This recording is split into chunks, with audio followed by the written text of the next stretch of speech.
আজকে আমি আপনাকে দেখাবো শর্টকাটের মাধ্যমে কিভাবে আপনি আপনার কম্পিউটারটাকে বন্ধ করবেন অথবা শাট ডাউন করবেন। দেখুন, শুধুমাত্র আপনি 1 সেকেন্ডের ভিতরেই আপনি আপনার কম্পিউটারটাকে বন্ধ করতে পারবেন কোনো অসুবিধা ছাড়াই।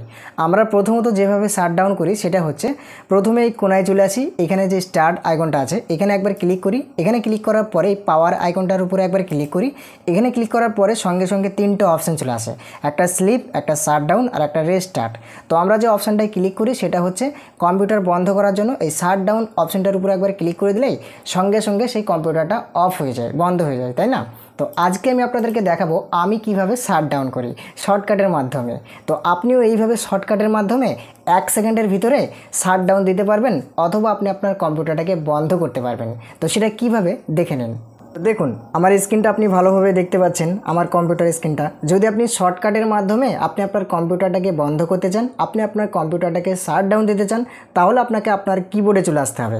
কিবোর্ডে আসার পরে আপনাকে এখানে দুটো সুইচ একসাথে প্রেস করতে হবে। সেটা কি, এই যে দেখুন এখানে অল্ট বলে যে কিটা আছে, এই অল্ট কিটা আর F4 কিটা, এই যে এখানে দেখুন F4, এই দুটো কি একসাথে প্রেস করতে হবে। কিভাবে, এই যে আমি দেখুন প্রেস করছি, অল্ট প্রেস করে রেখে F4 প্রেস করে দিলাম। তারপরে আমার স্ক্রিনের দিকে ফলো করুন, উইন্ডোজের একটা বক্স চলে এসেছে।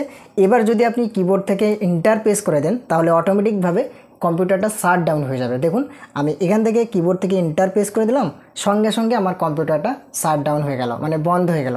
আপনি তো ভালোভাবেই দেখতে পাচ্ছেন, দেখুন কম্পিউটারটা বন্ধ হয়ে গেল, তাই না? তো এইভাবে আপনি কিবোর্ডের মাধ্যমে শর্টকাটের মাধ্যমে কম্পিউটারকে বন্ধ করতে পারবেন। ভিডিওটা দেখে যদি একটু ভালো লেগে থাকে অবশ্যই একটা লাইক করে জানাবেন। চ্যানেলে যদি আপনি নতুন হয়ে থাকেন চ্যানেলটিকে সাবস্ক্রাইব করে দেবেন এরকম ধরনের হেল্পফুল ভিডিও পেতে।